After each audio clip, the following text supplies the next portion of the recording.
ఇంకా శరీర సంబంధమైన వారిగా ఉంటే ఎందుకు మనలో ఒక సమాధానం రావట్లేదు? మన నాయకులు అనబడేవాళ్ళని చేస్తున్నాం కనుక సమాధానం రావట్లేదు. జీవం లేదు, జీవం ప్రవర్తించట్లేదు.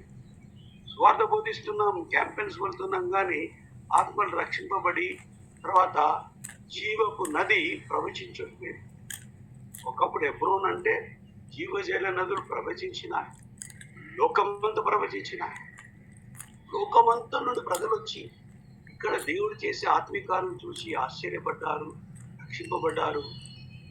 గొప్ప గొప్ప కార్యాలు వారు చూసి చేశారు. ప్రతి కనబడట్లేదు. ప్రతి ఏమంటున్నాడు 7th verse, because the carnal mind is enmity against God. శత్రుత్వం అంట, దేవునికి విరోధం. అటువంటి తత్వము దేవుని యొక్క ఆజ్ఞలకు లోబడదు, ఎన్నడూ కూడా లోబడదు. శరీరానుసారులు ఎన్నడూ కూడా దేవుని తృప్తిపరచలేరు. కనుక ప్రియులారా, మనం ఆత్మీయులుగా ఉండాలని దేవుడు కోరుతున్నాడు. ఆత్మతో నింపబడాలని కోరుతున్నాడు. ఆత్మతో ఆరంభించాం, ఆత్మలో జన్మించాం, కానీ ఆత్మ మనలో ప్రవేశించట్లేదు. అందుకొరికే ఎఫెసీయులకు రాసిన పత్రిక 5వ అధ్యాయం 18వ వచనంలో, be not drunk with wine wherein is excess. Wherein దాంట్లో డిబాచరీ అంటారు. If you are drunken with wine there is debauchery in it. ఇంగ్లీష్లో డిబాచరీ అండ్ ఎక్సెస్ అనేమాట. But being filled with the spirit, ఆత్మతో నింపబడాలి. అందుకని యేసుప్రభు అన్నాడు, నేను వెళ్ళిపోయిన తర్వాత నేను ఆత్మను పంపిస్తా అన్నాడు. ఆ మాటలు చాలా బాగుంటాయి. అవన్నీ యోహాను సువార్త 14వ అధ్యాయం 16 నుండి 18 వచనాలు, 25, 26, యోహాను సువార్త 15, 26 నుంచి 27, 16వ అధ్యాయం 7 నుంచి 15. ఇవన్నీ కూడా యేసు ప్రభు ఆత్మను పంపిస్తాను, ఆ ఆత్మ ఏం చేస్తుంది అనే వివరణ అక్కడ ఉంది. తర్వాత ఎవరు కూడా ఆత్మ లేకపోతే దేవుడని రక్షకుడని ఒప్పుకోలేమని 1 కొరింథీ 12వ అధ్యాయం 3-13 వచనంలో ఉంది. ఆత్మ మనలో కన్విక్షన్ తీసుకొస్తుంది. 1 కొరింథీ 2:10 నుండి 13 వచనంలో ఉంది. చాలా మంది మనకి ఆత్మ లేదంటారు పెంటెకోస్తల్ వాళ్ళు. కాదు, ఆత్మ లేనిది మనం పాపులమని ఒప్పించబడము, యేసుప్రభు దేవుడని ఒప్పుకొని తీరలేము. తర్వాత మనలో శరీరమే ఆత్మకు ఆలయంగా ఉండాలి. 1 కొరింథీ 6:19-20 ప్రకారం. కనుక ఆత్మ పూర్ణంగా ఉండాలి. మనం శరీరానుసారంగా ఉంటున్నాం కాబట్టి ఆత్మలో నడవలేకపోతున్నాం. శరీర సంబంధమైన క్రియలే చేస్తున్నాం, కానీ ఆత్మ ఫలాలు మనము ఫలించలేకపోతున్నాం. కనుక ప్రియులారా, మొట్టమొదటిగా నా యొక్క వినపం వింటే, ప్రభువా, the spirit of God, we are none of his. రోమిలకు రాసిన పత్రిక 8వ అధ్యాయం 9వ వచనం 14వ వచనం, ఆయనకు చెందిన వారం కాము. కనుక ఆత్మలో నడుచుకోవాలి, ఆత్మ సంబంధంగా ఉండాలని మనము అధికంగా ప్రార్థన చేస్తే మంచిది అని అనుకుంటున్నాను. కనుక మనము స్వనీతి పరులంగా ఉన్నంత కాలం, స్వార్థ పరులంగా ఉన్నంత కాలము, సొంత లాభాల కొరకు సేవ చేసిన వారమైతే ఆత్మ సంబంధమైన వారంగా ఉండలేము. ఆత్మ సంబంధమైన పరిచర్యను మనము చేయలేము. అందుకొరకే పౌలు ఏమన్నాడు, ఐఎమ్ క్రూసిఫైడ్ విత్ క్రైస్ట్. మనం సిలువ వేసుకోవాలి,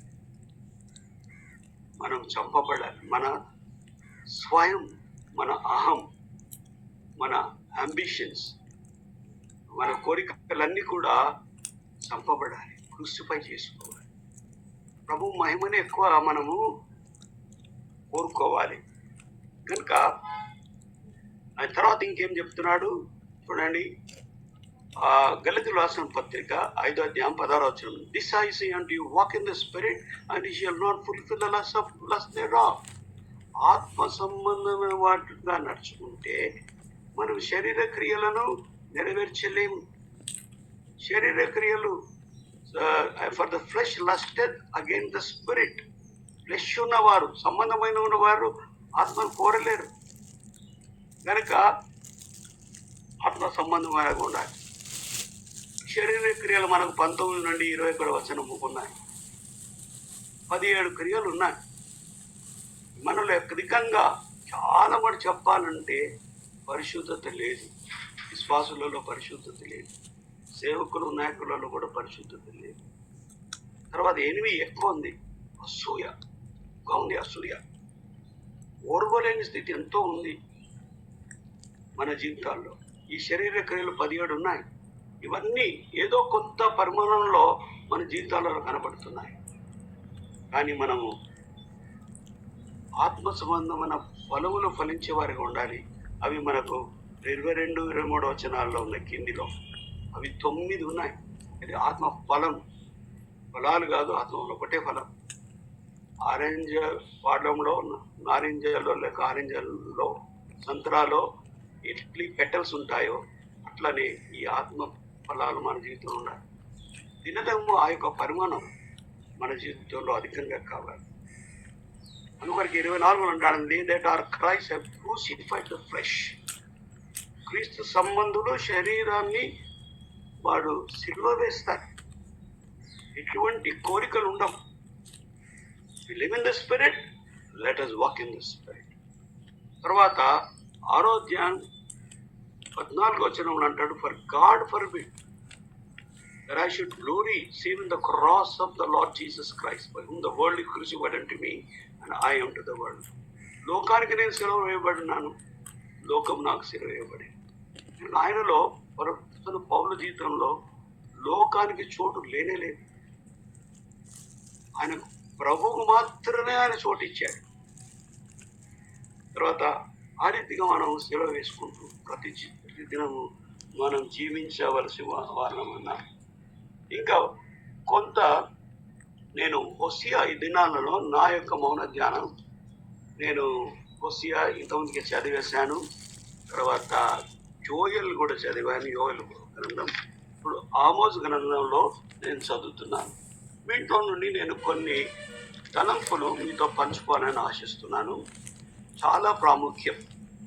హోసియా 4వ అధ్యాయము 1-2 వచనాలను చదువుదాము.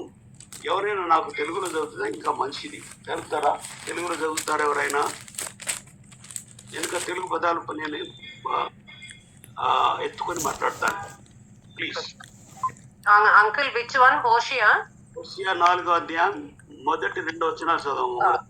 ఇశ్రాయేలీయుల వారలారా, యెహోవా మాట ఆలకించుడి. సత్యమును కనికరమును దేవుని గూర్చిన జ్ఞానమును దేశమందు లేకపోతే చూసి యెహోవా దేశ నివాసులతో వ్యాజ్యమాడుచున్నాడు. అబద్ధ సాక్ష్యము. ఒక వచనం చేద్దాం. యెహోవాకు దేశ నివాసులతో వాజ్యం ఉందట. ఇశ్రాయేలు దేశ ప్రజలకు రాస్తున్నాడు, ఎఫ్రాయిం వంశస్థులకు రాస్తున్నాడు, యూదా వంశులకు రాస్తున్నాడు. ఈ యొక్క హోసియా యొక్క గ్రంథంలో ఎఫ్రాయిం అనే మాట పేరు 37 సార్లు వస్తుంది. నేను బాగా పఠించాను. ఎఫ్రాయిం అనేది ఒకటే గోత్రం కాదు, ఆ అర్ధ గోత్రమే కాదు. ఈ speaks about the entire Israel, entire house hold కూడా. సమస్త ఇశ్రాయేలు దేశానికి సమస్తమైనటువంటి యూదా జనాంగంతో కూడా మాట్లాడుతున్నాడు. ఆయనకు వాచ్యం ఉందంట దేవుని ప్రజలతో. దేవునికి ఇశ్రాయేలు ప్రజలతో వాచ్యం ఉంది. ఏమని వాద్యం ఉందంట? చదవమ్మా. యెహోవా మాట ఆలకించుడి. సత్యమును కనికరమును దేవుని గూర్చిన జ్ఞానమును దేశమందు లేకపోవుట చూచి. లేదు, ఏం లేదు? సత్యం లేదు, కనికరం లేదు, దేవుని గూర్చిన జ్ఞానం లేదు. తర్వాత 2వ వచనం, అబద్ధ సాక్ష్యము పలుకుటయు అబద్ధమాడుటయు హత్య చేయుటయు దొంగిలించుటయు వ్యభిచరించుటయు వాడుక అయిపోయింది. ఇప్పుడు మన మధ్యలో దొంగిలిస్తున్నారు.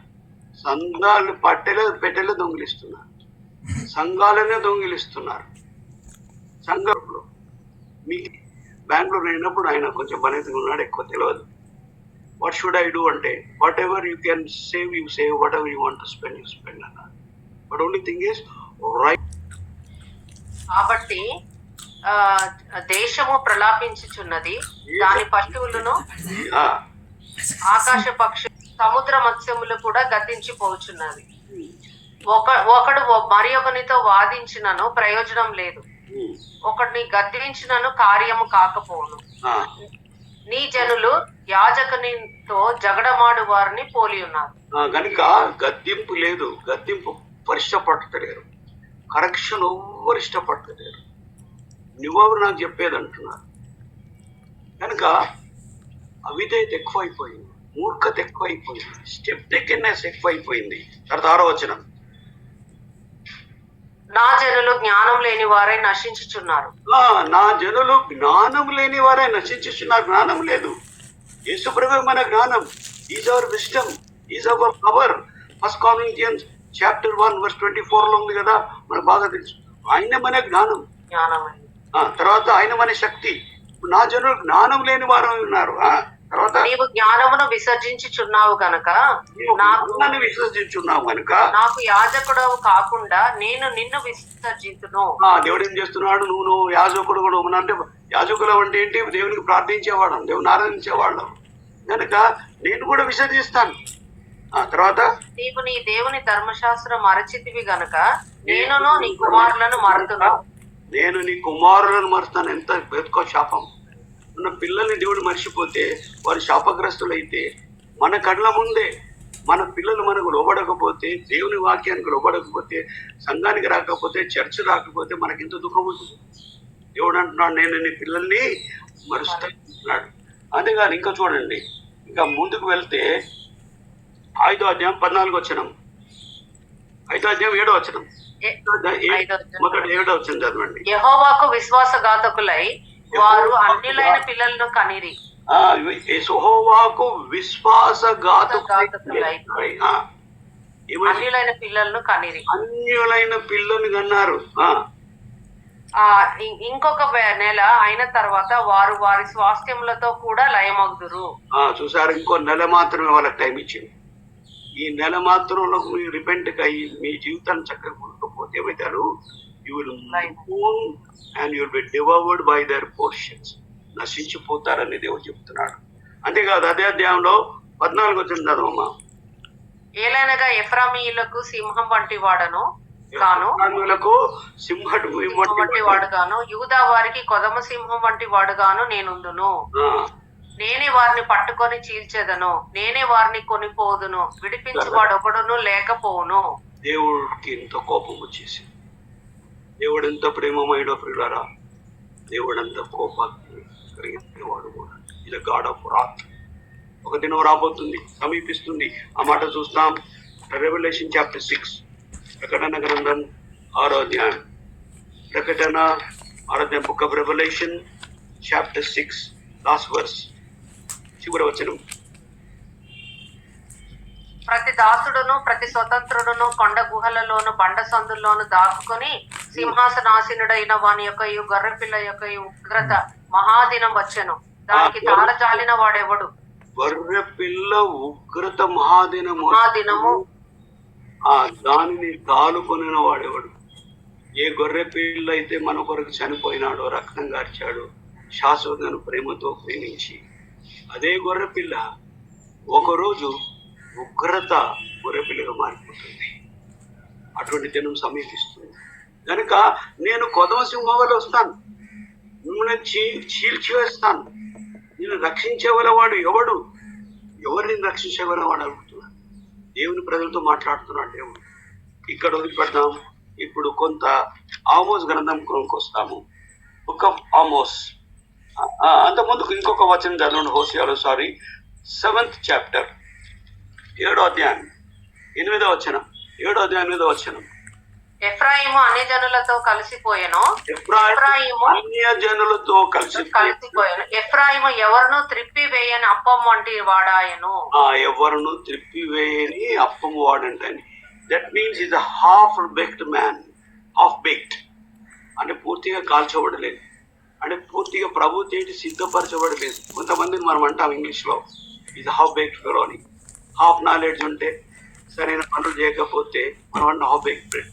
వాటికి సరిగా తెలియదండి. ఇది only without proper ability and character, గుణశీలం లేనివారు, కెపాసిటీ లేనివారు అట్లా అవుతున్నారు. కనుక మనం దేవునికి ప్రలాపించాలి. తర్వాత బుక్ ఆఫ్ ఆమోస్ గ్రంథంలో గ్రంథం ఇచ్చారు. ఇప్పుడు ఆమోస్ గ్రంథం ఇక్కడ కూడా కొన్ని మాటలు చూసి నేను ముగిస్తాను.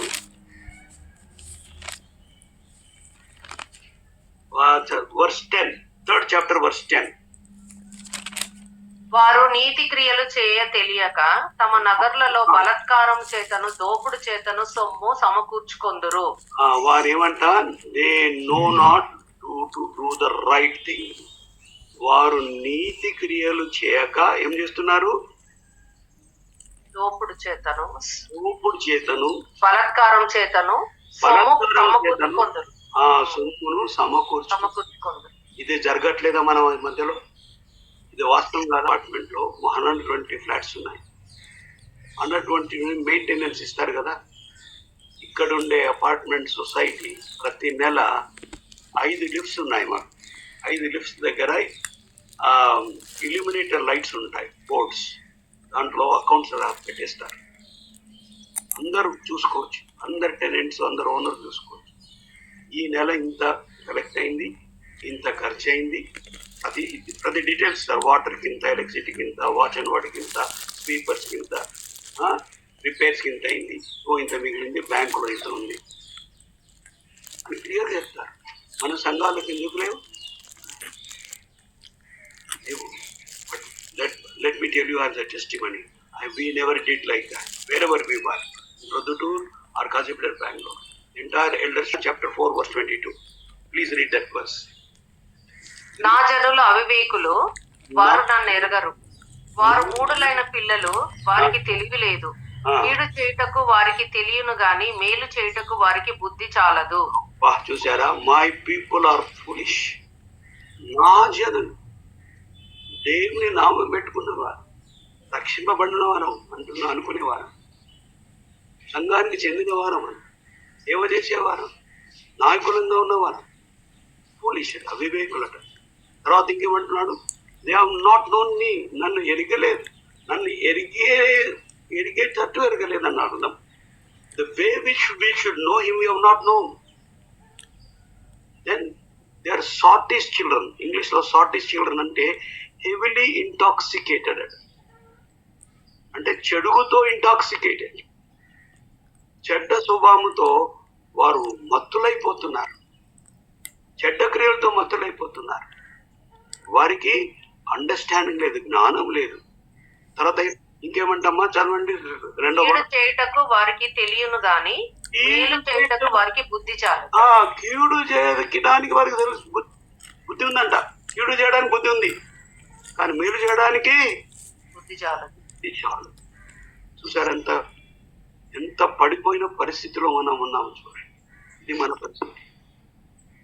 ఇది మెరుగు కావాలి, దీని నుంచి రిపెంట్ కావాలి. నేను రిపెంట్ కావాలి.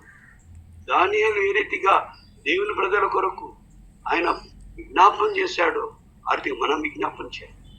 మన సంఘస్థులు, మన నాయకులు, మన సేవకులు, మన పెద్దలు, మన పరిచారకులు రిపెంట్ కావాలి. James chapter 4 verse 17 చదవండమ్మా. జేమ్స్ 4:17. పత్రిక 4:17. కాబట్టి మేలైనది చేయనరియు అలాగ చేయని వానికి పాపము కలుగును. మనకు చాలా మేలైన చాలా తెలుసు, ఏది మేలు ఏది మంచిదో తెలుసు. ఎందుకంటే వాక్యం చదువుతున్నాం, వాక్యం వింటున్నాం, కానీ చేయకుంటే పాపం అవుతుంది.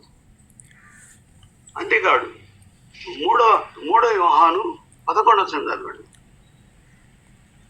3rd John epistle verse 11.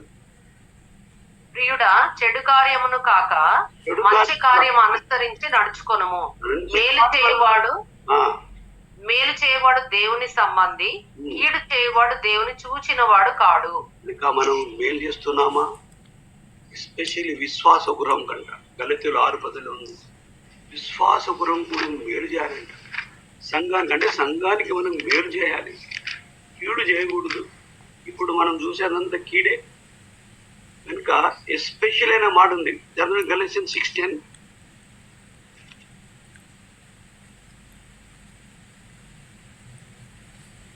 కాబట్టి కాబట్టి మనకు సమయము దొరికిన కొలది అందరి ఎడలను విశేషముగా విశ్వాస గురములకు చేరిన వారి ఎడలను మేలు చేయాలి. ఇంకా నా జనులు వారు ఫూలిష్. కీడు చేయడానికి వారి జ్ఞానం ఉంది కానీ మేలు చేయడానికి వారి జ్ఞానం లేదు.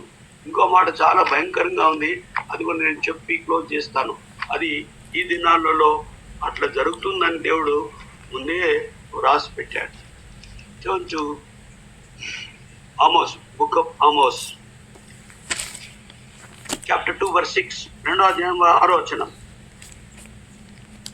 యెహోవా సెలవిచ్చినదేమనగా, ఇశ్రాయేలు 3 సార్లు 4 సార్లు చేసిన దోషములను బట్టి నేను తప్పకుండా దానిని శిక్షింతును. ఏలైనగా ద్రవ్యమునకై దాని జనులు నీతిమంతులను అమ్మివేయుదురు, పాదరక్షల కొరకై బీదవారిని అమ్మివేయుదురు. చూసారా, పాదరక్షల కొరకు కూడా బీదవారిని అమ్మేస్తారు. ఎంత స్వనీతి పొరలో, ఎంత స్వార్థం. కనుక ప్రియులారా, లెట్ us repent deeply. ఎంతో గూఢమైన రీతిలో పశ్చాత్తాపం. మన నాయకులను బట్టి, మన సహపాఠి విశ్వాసం, సహపాఠి గూఢమైన రీతిలో రిపెంట్ అయ్యి అప్పుడే రెస్టరేషన్ వస్తుంది, రెస్టిట్యూషన్ వస్తుంది. గూఢమైన రిపెంటెన్స్ లేకపోతే రెస్టోరేషన్ రాదు, సమకూర్చబడదు, సమకూర్పు కూడా రాదు. ఇంకా ఈ మాటలు పరిశుద్ధాత్మ దేవుడు కార్యం చేయాలి, కన్విక్షన్ తీసుకురావాలి. ఈ కన్విక్షన్ రావట్లేదు. It is touching only the mind. ఈ దినాలలో ప్రీచింగ్ మైండ్ ఎక్కువే మనసునే తాగుతుంది కానీ ఆత్మను గుచ్చుకొట్టుపోయింది. దేవుని వాక్యం ఇచ్చిన 2 అంచుల ఖడ్గం. It must pierce our soul and our spirit also. సంతరమ్మ మాట మనకు బాగా తెలుసు అని చదవండి, హీబ్రూస్ 4:12.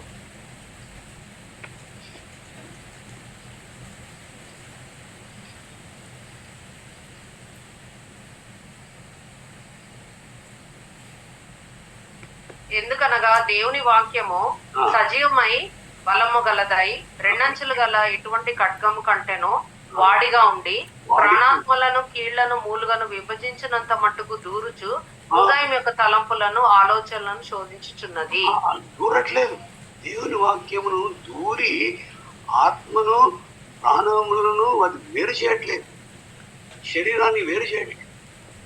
తర్వాత మూలుగులను కీళ్లను కూడా వేరు చేయట్లేదు, పియర్స్ కావట్లేదు. పైకే బాగుంది బాగుంది బాగుంది. వీఆర్ జస్ట్ పరిశ్వయులాగా శాస్త్రులాగా బాగా చెప్పాడు అంటున్నాం కానీ రియల్ డీప్ కన్విక్షన్ ప్రజలలో రావట్లేదు, చూసుకొని పోవట్లేదు. దట్స్ వై డీప్ కన్విక్షన్ అవ్వాలి, డీప్ రిపెంటెన్స్ రావాలి. డీప్ మనంతా పోగొట్టుకున్నది సమకూర్చబడాలంటే, రిస్టోరేషన్ రావాలంటే అది మన జీవితంలో కలగాలి. తర్వాత ఎట్లా చేయాలంట ప్రార్థన? మనం ఇప్పుడు సంఘం కొరకు చేసుకోవాలి, ముఖ్యంగా నేషన్ కొరకు. మనం నేషన్లో చూస్తున్నాం, క్లుప్తంగా చెప్పేస్తాను. ఈ ఎడ్యుకేషన్ సందర్భంగా నేను న్యూస్ వింటా ఉన్నాను. మన స్కూల్స్ ఎన్నో lakhs of government schools are closed in India. లక్షల పాఠశాలలు మూసివేయబడ్డాయి. నీతి యోగ అంటున్నాం కదా, వాళ్ళ రిపోర్టే ఉంది. ఒకతను రాశాడు, యూట్యూబ్లో పెట్టాడు, lakhs of schools are closed. ఎన్నో స్కూల్స్లలో ఆడబిడ్డలకు సపరేట్ టాయిలెట్స్ లేవు. ఒకవేళ కొన్ని స్కూళ్ళలో వాటర్ ట్యాప్స్ లేవు, నీళ్ళ సదుపాయం లేదు, ఎలక్ట్రిసిటీ కూడా లేదట. 10 lakhs టీచర్స్ ఆర్ వేకెన్సీస్ ఉన్నాయట ఇండియాలో, 10 lakhs. రైల్వేలో 12 lakhs వేకెన్సీస్ ఉన్నాయట, 12 lakhs ఆఫ్ వేకెన్సీస్ ఉన్నాయి రైల్వే డిపార్ట్మెంట్లో. తర్వాత ఎక్కడ చూసినా నేను ఒక హిస్టారియన్ మాట్లాడుతుంది, JNTU ప్రొఫెసర్ మాట్లాడింది, రిటైర్డ్ ప్రొఫెసర్. ఇప్పుడు లెక్చరర్ జాబ్ దొరకాలంటే ఢిల్లీ యూనివర్సిటీలో 40 lakhs 50 lakhs లంచం ఇస్తే కానీ లెక్చరర్ జాబ్ దొరకదు వస్తుంది. తర్వాత ఎన్నో మూసేస్తున్నారు. ఎంతో పర్సిక్యూషన్, చర్చెస్ అయితే పర్సిక్యూషన్, అది కూడా మీకు అంత బాగా తెలుసు. So this hour condition. So nation కొరకు చేయండి, చర్చ్ కొరకు చేయండి. ఎప్పుడైతే చర్చ్ ఫెయిల్ అవుతుందో నేషన్ కూడా ఫెయిల్ అవుతుంది. నేషన్ ఫెయిల్ అవుతుందనే కారణం మనమే, నేను నువ్వే. When church fails, nation will fail. When nation fails, nature also will fail. అందుకొరకు వర్షాలు పడట్లేదు. రక్తపాతం ఎక్కువైపోయింది భూమి మీద, వ్యభిచారం ఎక్కువైపోయింది, దోచుకోవడం ఎక్కువైపోయింది. మనకంటే ముందే మన మధ్యలో దోచుకోవడం ఉంటే, మన మధ్యలో వ్యభిచారాలు వెళ్తూ ఉంటే ఇంకా దేశం ఏం బాగుపడుతుంది, ఇంకా వర్షాలు ఎట్లా వస్తాయి? కనుక మనలో ఇనిక్విటీ ఉంది. If I regard iniquity in my heart, the Lord will not hear it. కీర్తనలో 66:18, Psalm 66:18. If I regard iniquity, కొంతమంది లక్ష్యం అంట, లక్ష్యం ఇష్టం ఉండదు పాపానికి. మనం ఆ పాపాన్ని ద్వేషించాలి, క్షణక్షణం ద్వేషించాలి. మనకు ఓల్డ్ నేచర్ అప్పుడే గడ్డి ఎట్లా మొలుస్తుందో అట్లా మొలుస్తుంది, వెంటనే మొలుస్తుంది.